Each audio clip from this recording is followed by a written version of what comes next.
야, 부동산 3개 있다. 100억 정도 자산 있다. 110억 정도 있다 해볼게요. 상속세가 한 45억 정도. 어떡해요. 못 죽겠어요. 죽을 수가 없어요. 그것도 마찬가지로 증여재산 공제액수가 정해져 있어요. 예. 그러니까 대한민국 세법에서는 10년간 얼마까지는 그냥 무상으로 줄 수 있다. 네. 그러니까 증여재산 공제라는 게 있는데 배우자가는 10년간 6억 원. 그러니까 이게 아주 커요. 크다. 그래서 뭐 당연히 아시지만 주식 하시는 분들이 이거 잘 활용하시잖아요. 예. 이거 이따 뒤에서 말씀드릴 예. 거고. 네, 됩니다. 그리고 이제 나머지 그 관계는 너무 적어요. 그러니까 이제 직계존비속가는 5천만 원밖에 안 되고, 네. 근데 자녀가 미성년자면 2천만 원밖에 안 돼요. 네. 그러니까 태어나자마자 증여하라는 얘기가 거기서 나오는 거예요. 영세 태어나자마자 이 아이의 계좌를 만들어서 2천만 원을 딱 넣어주고 신고를 하면 그때는 이제 끝? 이렇게 맞죠. 되는 거군요. 근데 이제 제가 봤을 때 23년 7월에 제 개인적인 소망이기도 하고 네. 입법이 될 것 같은데 이 증여재산 공제액을 좀 높여주기로 했어요. 아, 그것도 필요하겠네요. 네. 지금 물가도 오르고 이런 상황에서 항상 계속 지금 오랜 기간 동안 2천만 원을 고정이 되어 있었던 거잖아요. 그래서 지금 그 2천만 원은 안 올리고 네. 성년이 되면 5천만 원까지 자녀가 받을 수 있거든요. 성년이라고 하면은 20세 이상. 20세 이상, 네. 만 20세 네. 이상이요. 그러면 기존에 그게 14년도까지는 3천만 원밖에 안 됐었어요. 네. 되게 낮았는데 그때 이제 좀 올려준다, 66% 올려준다 하면서 뭐 과감하게 5천만 원 얘기했지만 사실 요즘 네. 대학교 원룸만 가더라도 월세 보증금이 5천이 넘어요. 네, 사실은 그 돈으로는 조금 힘들죠. 예. 물가 상승률을 좀 더 반영해줘야 된다라고 생각이 들어서 예. 1억 아니면 2억이 될 것 같은데 얼마 올려줄지 모르겠어요. 네, 그건 이제 23년 7월? 올해 7월이네요. 올해 그래서 세제 개편안에 전 개인적으로 들어가 올 것 같아요. 네, 네. 그 부분이 좀 현실적으로 업데이트가 되어야 될 것 같습니다. 그래서 부모님한테 주는 네. 거는 근데 1억, 2억이 안 될 것 같아요. 네. 자녀한테 주는 것만 1, 2억으로 또 개정이 될 거예요. 예, 예. 그러면 부모한테 주는 거는 말 그대로 5천만 원 이상은 못 줘요. 결국은 똑같이 그러면 그 이상 부분에 대해서는 증여세가 나올 수밖에 없다. 마찬가지군요. 네. 부모를 부양한다는 의미에서는 얼마든 상관이 없을 수 있겠다라는 생각을 했는데 그렇지 않고 그것도 역시 이제 증여세를 내야 된다는 건데 그것도 추징을 해요? 근데 네. 부모님이 이제 은퇴를 하셨어요. 네네. 그리고 이제 부모님을 내가 오히려 역으로 부양을 한다 그러면 그리고 부모님이 그걸 생활비로만 쓴다. 그러면 그건 패스예요.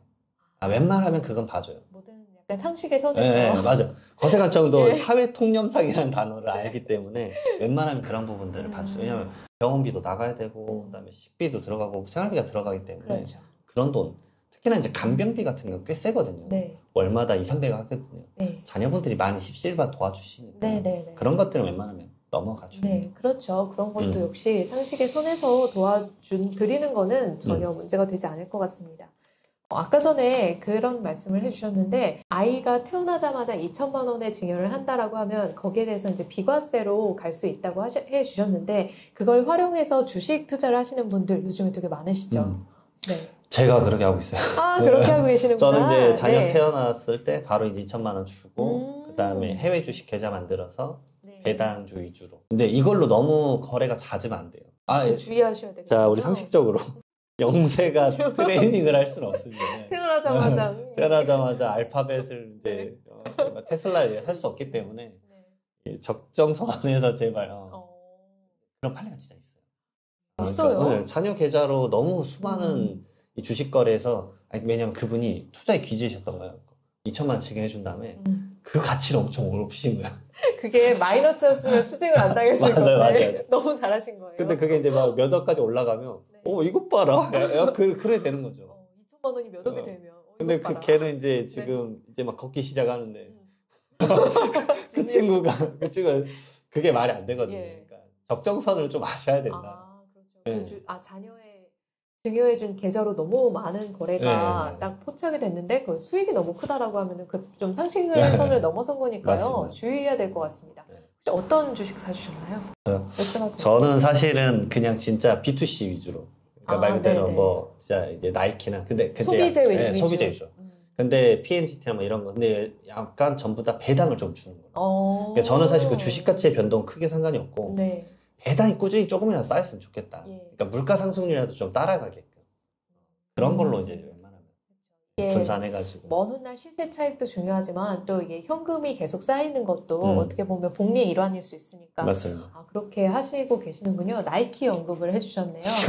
맞습니다. 아마 뭐 필수 소비재 쪽에 투자를 하신다면은 스타벅스나 뭐 애플 뭐 이런 쪽에도 되게 관심 많게 투자를 하시겠어요. 맞습니다. 그러면 이제 아이가 어느 날 그 주식을 딱 열어봤을 때 엄청난 돈이 이제 쌓여있을 테고 거기에 대해서 이제 세금을 이제 매도할 때 내야 될 텐데요. 그렇죠. 세금은 정말 끔찍하죠. 네. 근데 해외 주식 같은 경우에는 세금이 너무 크잖아요.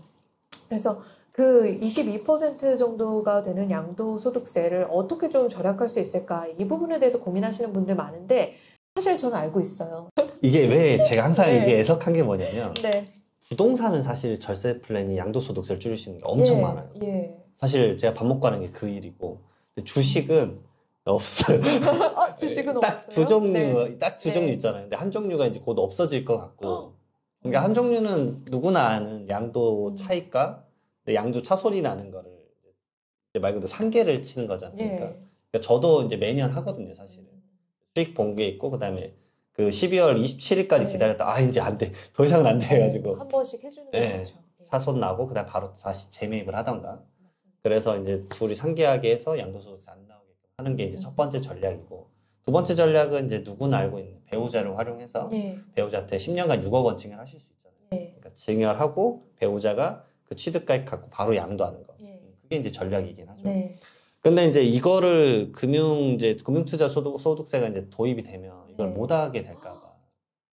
그게 이제 없어질 수도 있겠네요. 그러면은 지금 좀 손을 빨리 쓰셔야 되겠어요. 그게 이제 다행히 23년 원래 1월 1일부터 적용하려고 했었는데 그게 이제 연장이 됐죠. 25년 1월 1일부터 연장이 됐고 그 다음에 거기는 이제 2월과세라는 제도가 있어요. 원래 부동산 하시는 분들은 이걸 다 알거든요. 그러니까 증여자가 최초에 취득한 게 1억 원이라고 가정을 해볼게요. 1억 원이고 주식이. 이제 증여를 해요. 배우자한테 증여를 한다 해볼게요. 수증자한테 6억 원에 증여를 할게요. 그럼 수증자가 지금 상태에선 주식을 받고 바로 팔면 6억에 파니까 양도 차익이 0원이니까 세금 안 내고 10년간에 6억 증여를 했으니까 증여세도 안 내고 그러니까 두 가정에 세금이 발생 안 하거든요. 근데 그 부동산 같은 경우 어떤 상황이 펼쳐지냐면 그러면 6억 계산한 양도소득세와 예전에 증여자가 취득한 1억 원과 6억 원의 차이인 5억이 있지 않습니까?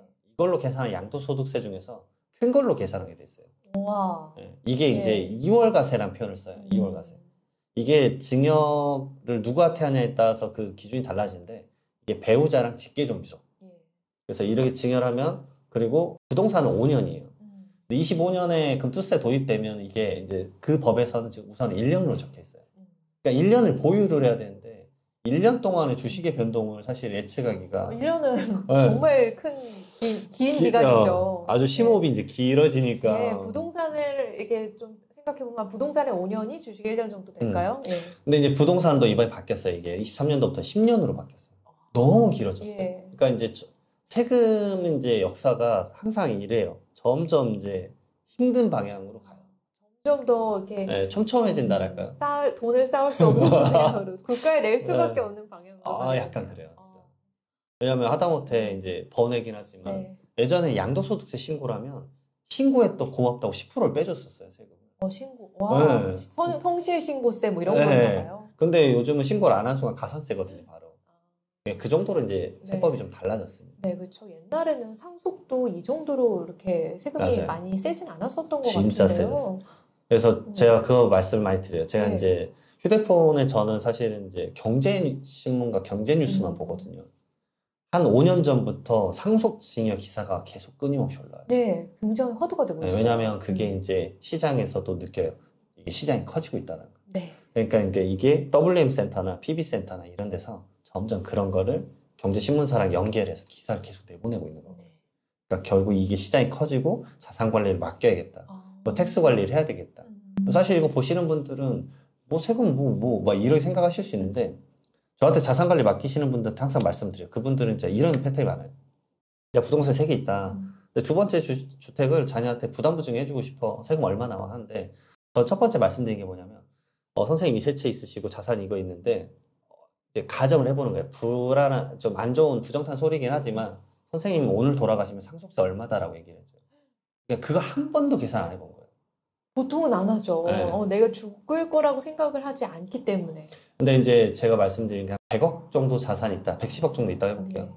상속세가 한 45억 정도 나와요. 어떡해요, 못 죽겠어요. 죽을 수가 없어요. 그래서 네. 제가 아시는 고객분이 700억 있었는데 돌아가셨을 때 한 300억 냈어요. 예. 그러면 400억 남잖아요. 그러면 이분이 자녀분들 나이가 또 환갑이 넘어요. 네. 돈도 안 써요. 대부분 자산가분들은 나이가 있으시면 막 코트 20년 있고 돈도 안 써요. 어떻게 그러면 또 그 자녀한테 가면 왜? 그럼 자녀가 400억 받고 또 상속이 일어나면 네. 한 180억 내요. 네. 220억에서 또 한 번 돌아가시면 한 100억 내요. 어머. 이게 나라에 다 네, 3번 정도 거치면 자산이 많이 소진될 수 있거든요. 그래서 부자가 3대는 못 가는군요. 딱 3대. 그런 것 같아요. 그래서 상속세 개편을 지금 논의를 하고 있지만 상속세 대비는 그래서 이제는 약간 이 보통의 세금이 됐다. 진짜 이거를 미리 준비해 놓지 않으면은 국가에 다 환수하고 죽어야 될 것 같은 그런 좀 위협감이 드는데요.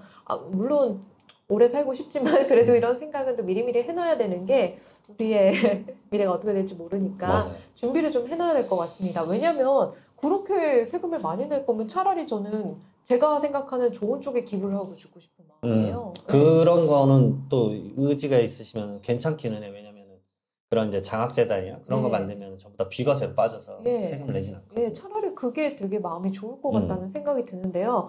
이런 것들은 진짜 미리미리 죽기 10년 전, 20년 전부터 좀 준비를 해놔야 될 것 같습니다. 그래서 제가 사실은 이제 강의를 많이 가는 게 저는 이제 상속증여 약간 자산관리 강의를 많이 가는데 어찌 보면 이걸 듣는 분들은 이제 뭐 고위공무원 아니면 이제 최고위 가정, 그러니까 자산가분들, 병원, 의사협회 이런 데서는 많이 들으세요. 근데 그분들은 이미 꽤 여러 번 들었기 때문에 이것에 대한 인지가 있으세요. 잘 알고 계시죠. 네, 그러니까 제가 그래서 이 책을 쓰고 대중적으로 강의를 엄청 많이 가는 이유가 뭐냐면 대중들이 좀 알아야 돼요. 왜냐면 서울에서 솔직히 아파트 한 채 있잖아요. 무조건 상속세 내세요. 정말 서울에서 아파트 한 채면은 그냥 되게 일반적이다고 생각할 수도 있는 부분인 거잖아요. 서울 경기에 웬만한 아파트 한 채 있으시면 왜 상속세를 거의 다 내시냐면 상속세 통계 보면은 가장 많은 재산 범위가 10억 초과 20억이에요. 여기가 가장 많이 내요. 왜냐하면 상속세는 공제가 그냥 일반적인 일괄공제 5억 원, 배우자가 있으면 또 5억 원 기본적으로 빼져요. 그러면 대부분 배우자 있으면 10억, 배우자 없으면 5억이거든요. 근데 서울의 아파트 가격이 제가 책 쓸 때 통계랑 다 냈어요. 17년도 1월에 아파트 평균 가격이 서울이 5억 6천이에요. 근데 이게 22년 1월 때 12억까지 올라가요. 그럼 일괄공제 5억만 빼면 17년도에 내가 이제 살아 계시다가 돌아가셨다 해봐요. 그럼 상속세 한 600만 원? 그래서 내요. 그리고 취득세 한 3천만 원 내요. 근데 이게 22년도에 돌아가시면 상속세가 한 1억 4천. 거기다가 너무 늘어나네요. 거기다가 이제 취득세 내면 한 1억 8천. 그러면 이제 일시불로 낼 돈이 안 되면은 대부분 이제 집을 팔아요. 그러니까 어떤 평범한 직장인이 갑자기 1억 8천 내놓으라고 그 고지서로 나오면 그걸 낼 수가 있겠어요? 거의 못 내요. 못 사실. 내죠. 그래서 연부연납 걸어서 뭐 쪼개서 내시기는 하는데 상당히 이제 힘들어 하시는 거죠. 정말 그런 경우도 있다니 좀 많이 좀 미리미리 준비를 해놓을 수밖에 없다라는 그런 생각이 듭니다. 근데 이렇게 정말 상속세가 너무 이렇게 어깨를 무겁게 만드는데 세무사님께서 쓰신 책 부의 이전을 제가 책을 다 읽었는데요. 근데 거기 보니까 되게 흥미로운 게 있었어요. OECD 국가 중에서 대한민국의 상속 증여세 비율이 1위라고요. 네, 거의 1, 2위를 다투고 있습니다. 네, 그거 왜 그렇게 된 건가요? 대한민국 상속세 우선 과세 기준이 진짜 물가 상승률 연동을 잘 못하는 것도 있어요. 그러니까 제가 지금까지 왜 이렇게 그럼 세금이 비싸냐 이런데 그 세율표가 있어요. 과세 세율표. 그래서 뭐 과세표준 1억 원까지 10%, 그다음에 대한민국 세법이 어떻게 되냐면 30억 원 초과되면 증여세도 그렇고 상속세도 그렇고 50%예요. 그냥 말 그대로 반절. 반절이 다 세금이에요. 그러니까 100억이시면 반 낸다고 생각하시면 돼요. 과세표준이 100억이면 45억 4천만 원 내거든요. 딱 정해지게. 그러니까 이 그 세율표가 2000년대 이후로 한 번도 안 바뀌었어요. 그러니까 2000년도 때 그때 통닭값이 얼마였지? 7, 8천 원 했나요? 2000년도면은 이제 제가 중학교 때였으니까 거의 한 7, 8천 원 했을 거예요. 그랬을 것 같습니다. 근데 지금 뭐 거의 2, 3만 원 하지 않나요? 그러니까 4배 정도 올라갔으니까. 그러니까 아파트 가격은 사실 자산가치 그거보다 더 올라갔거든요. 제가 예시를 많이 드는 게 예전에 제가 이제 사무실에 있었던 데가 거기 옆에 아파트가 2000년도에는 3억이었더라고요. 근데 지금 20억이에요. 그러니까 3억일 때는 세금이 0원이었는데 지금은 한 4억, 5억? 그러니까 4억, 5억을 갑자기 내라니 당황스러운 거죠. 갑자기 그러면 진짜 집을 파는 수밖에 없어요. 헐값에라도 막 팔아야 될 것 같아요. 그래서 상속 금매만 노리는 분들이 있어요. 와. 역시. 근데 상속금에 여러분 못 사요. 왜냐면 어차피 중개사님들이 다 사요. 아, 역시 그것만 노리고 있는 네. 분들이 또 계시네요. 그렇죠. 또 우리처럼. 아, 이게 시장이 논리가 네. 아, 그렇습니다. 너무 높습니다. 이게 아무튼. 근데 제가 좀 어려운 문제는 뭐냐면 이런 가정을 해볼게요. 제가 되게 부자의 딸로 태어났어요. 근데 이제 부모님이 연세가 좀 있으세요. 부모님이 근데 그런 준비를 하나도 안 하고 계시는 거예요. 그렇다고 해서 자녀가 부모한테 그런 얘기를 할 수가 없잖아요. 힘들어. 사실 힘들어. 할 수가 없어요. 진짜 힘들어. 근데 그냥 누구네는 그랬대요. 누구네는 여기 세금 때문에 한 40%나 넘게 냈대요. 이렇게 누구네 맞아. 옆집 뭐 순이네 뭐 어. 저기 앞집 철수네 그런 이야기를 할 수밖에 없어요. 그래서 참 이렇게 대중적으로 알려주시는 분들이 계셔가지고 너무 좀 감사하다는 생각이 들어요. 제가 왜 이걸 대중적으로 생각을 하게 됐냐면 네. 제가 이제 그 약간 이제 뭐랄까 재능 기부하는 때도 있는데 거기가 2030 친구들이 많아요. 근데 이제 저는 그 친구들이 왜 그렇게 열심히 할까 생각을 해봤는데 저는 솔직히 말하면 30살 때까지 거의 술밖에 안 먹은 거예요. 맨날 술 먹고 놀기만 했기 때문에 그때는 사실은 그냥 깨르르 거리면서 네. 자기 즐거운 거 하고 약간 그 긍정적으로 이제 세상을 볼 때인데 예. 오 너무 충격을 먹었어요. 벌써 그렇게 준비를 하고 있는 네, 왜냐하면은 핵심은 그거더라고요. 마중물이 없으니까 사회 스타트를 못 끊는 거예요. 그러니까 내가 아무리 뭐 변리사든 변호사든 의사분들 좀 약간 예외일 수도 있긴 하겠지만 소득이 정해져 있으니까 그 자본 속도를 어차피 못 따라간다는 걸 인지하고 있어요. 그게 너무 애석하더라고요. 그래서 제가 재능 기부도 하고 네. 그래서 예를 들어서 다음 달에 전 서초구청에서 300명 대상으로 이걸 강의를 하거든요. 예. 그래서 어른분들 만나면 말을 해줘요. 그러니까 아직까지는 어르신분들이 자산을 많이 갖고 있잖아요. 그분들의 마인드가 사실은 딱 두 가지입니다. 주면 효도 안 해. 맞아요. 이거 다 줘버리면 그때부터 집에 안 온다더라. 제가 다 주란 말이 아니라 제가 다 주란 말이 아니에요. 다 주란 말이 아니라 자녀가 좀 스타트할 지점에 그 선상에 있으면 조금 줘서 뭐 시도를 해봤으면 좋겠어요. 왜냐면은 제가 아까 막 그 700억 막 이런 상속 말씀드렸잖아요. 그 통계가 나와 있는데 피상속인 돌아가신 분들 나이가 70대 이상이 73%예요. 네. 그러니까 상속인들 나이가 막 환갑이에요.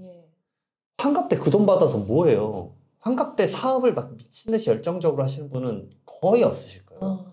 그러니까 뭔가 내가 사업을 말아먹든 뭘 하든 그 경험을 할 수 있는 나이라는 게 정해져 있다고 봐요, 저는. 그게 진짜 대한민국 마지노가 제가 봤을 때 45이 아닐까. 근데 제가 어떤 이야기를 들었냐면요. 자녀 교육이 안 좋아. 이 얘기를 들었어요. 할 말이 없었어요. 건너 들은 얘기인데, 근데 왜냐면 이제 자녀 나이가 이제 40대에서 50대 뭐 그 정도 나이고, 이제 어르신은 연세가 있으시고, 근데 이제 자녀 교육이 안 좋다는 이유로 그렇게 안 하시더라고요. 그것도 있어요. 네, 생각해보니까 진짜 좀 다르게 생각을 하면은 오히려 좀 새로운 것들을 일으켜볼 수 있는 나이에 좀 도움을 줘야지. 이제 연세가 더 들어서 아마 80, 90, 100세 정도 시대니까요. 100세에 돌아가시면 자녀는 이제 70대인 거예요. 근데 우울한 70을 살았을 수도 있기 때문에. 네, 그래서 약간 이제 줄 수 있는 여력이 된다 그러면 좀 줘라라고 좀 많이 말씀을 드려요.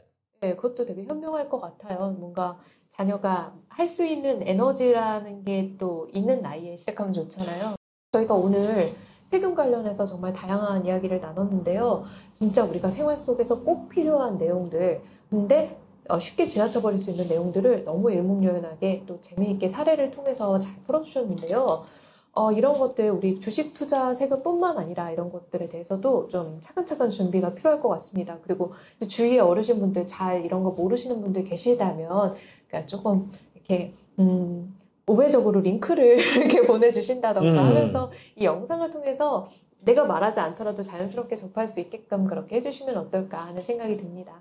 자, 마지막으로 저희가 앞서 이야기를 나눈 것 외에도 요즘 분들이 가장 궁금해하시는 게 어떤 게 있더라 그런 게 있다면 좀 조언 주시면 좋겠습니다. 사실 첫 번째로는 진짜 증여가 제일 많아요. 처음에 말씀드렸던 현금 증여 이슈가 제일 많고 근데 이제 생각보다 어렵다는 점을 좀 알아두셨으면 좋겠고 그다음에 두 번째로는 최근에 이제 부동산 경기가 좀 살아나니까 양도소득세 문의가 생각보다 많습니다. 내가 이제 비과세를 받을 수 있냐 없냐 이런 것들에 대해서 문의를 많이 주시는데 그런 것들은 이제 다양한 채널에서도 뭐 제 채널에서도 제가 이제 말을 많이 하니까 그런 부분에 대해서는 이제 팔기 전에 그리고 제가 강의 가장 처음에 항상 하는 말이 뭐냐면요 다상가분들은 계약서 쓰기 전부터 사실 상담을 받아요. 세금이 부동산에서 가장 중요한 부분 중에 네. 하나잖아요. 그래서 이제 그 부동산이 됐든 뭐가 됐든 그 계약서에 처음 어떤 계약서든 예, 처음에. 예. 그 결국은 이제 부동산이 가장 많긴 하지만 예. 근데 내가 파는 입장이든 사는 입장이든 똑같아요. 음.